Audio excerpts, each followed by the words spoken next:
Okay everyone, I thought I'd do an update video here on my truck, the 2000 P-Pump 24 valve.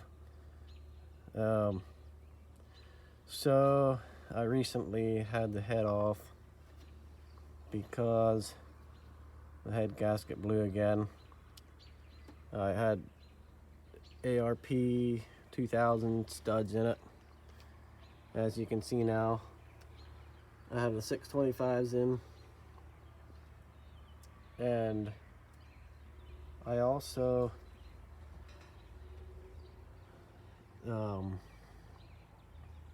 O-ringed the block. I have 15 thousandths protrusion in the block and about 5 in the head. When I had the head off this last time here, it was only at 5 thousandths on the head, and so we went with 15 on the block. And yeah, the guy that did the block said this should be great for what I have. I should never blow a head gasket again. Yeah, what I was having an issue with before is on my coolant temperature. It would jump up to 220 for a little bit, then come right down and kind of jump all over the place.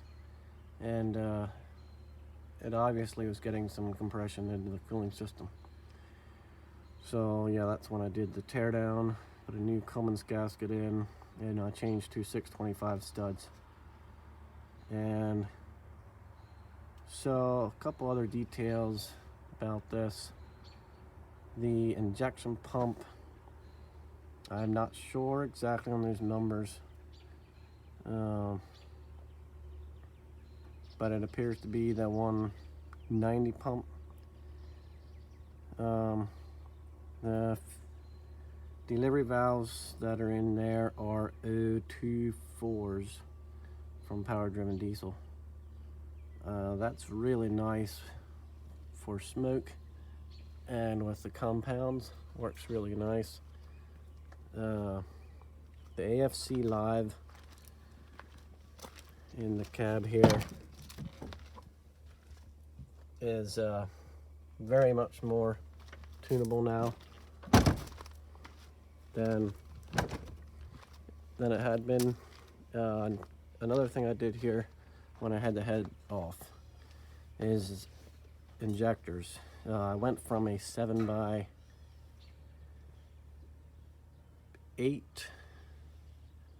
to a 7-hole sack injector, which is, it's flux diesel injector. It is a 7-hole, but it's a sack style nozzle, so it has a sack on the tip instead of the VCO.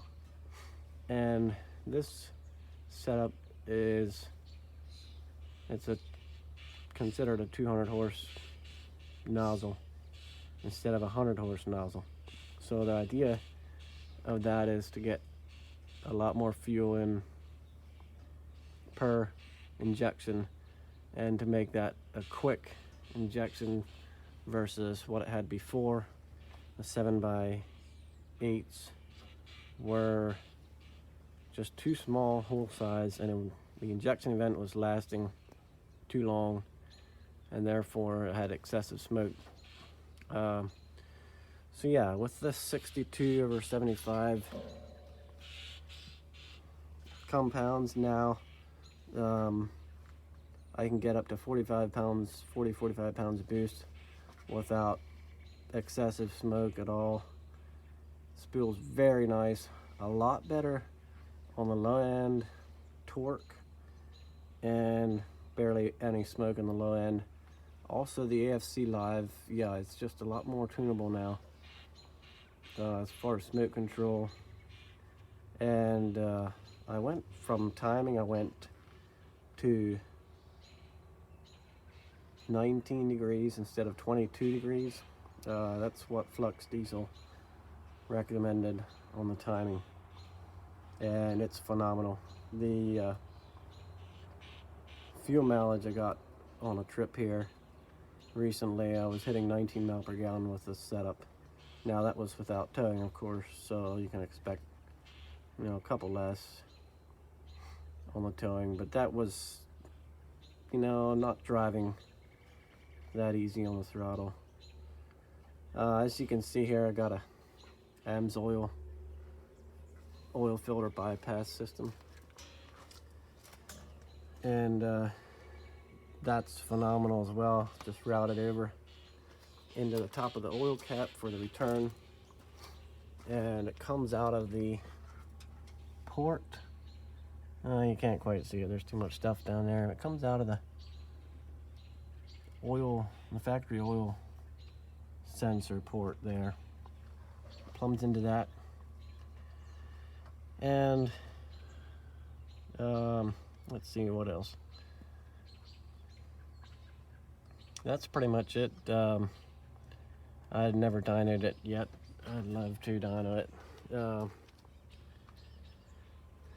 So yeah, that's my current setup, and I don't really see it changing anytime soon because it works very well. So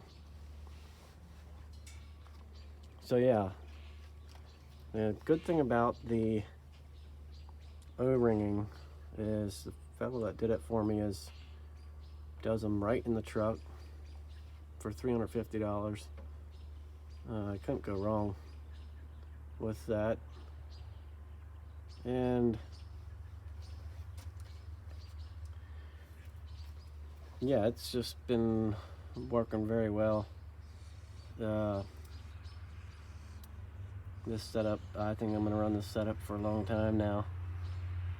Also doing some upgraded steering soon, so just wait for an update on that. It's gonna be a redhead gearbox. It's gonna be the Borgeson steering shaft in place of the factory. It's gonna be the Synergy heavy duty drag link with the tie rod ends. As of now, it's all factory style steering. And another thing I should mention, I have a Predator lift pump on it. It's a belt driven lift pump from Power Driven Diesel. That thing is phenomenal. It'll do as much as 80 psi. There's a regulator on the bottom there. That big bolt is a regulator, and you just simply adjust that, pull that off and adjust it if you want more pressure. For this pump, yeah, they like a little higher pressure, so I'm doing the Synergy steering in place of the factory style. It replaces a straight bar from steering knuckle to steering knuckle, and then a straight bar as well down up to the gearbox. And then I'm also doing BD stabilizer bar links, and I'm doing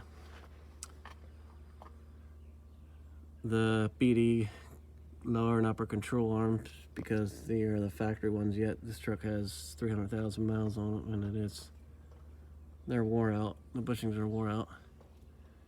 And I also did these Moog springs.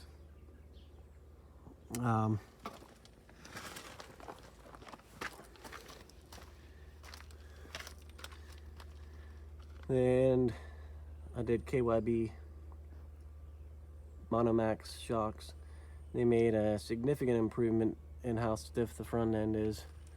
Not near as bouncy as it was before. So yeah, that's also I'm replacing the wheel bearings and pulling the front axle out and doing the seals, both sides on the axle. The driver's side is leaking, and so yeah, doing a lot of steering upgrades yet. The truck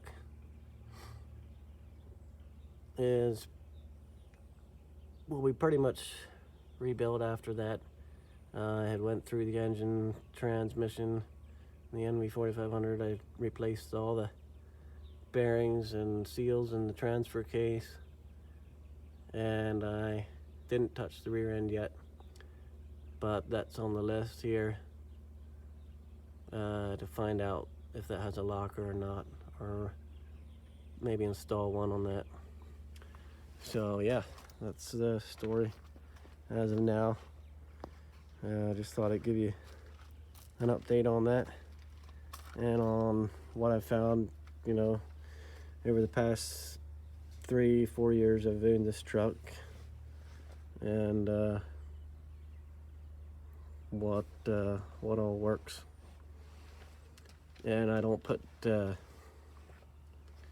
cheap parts on this thing, and it's just not worth it. I think when I do all the steering, I think it's gonna be amazing how this thing drives. I hope it's driving like a 4th gen after I'm all done with the steering.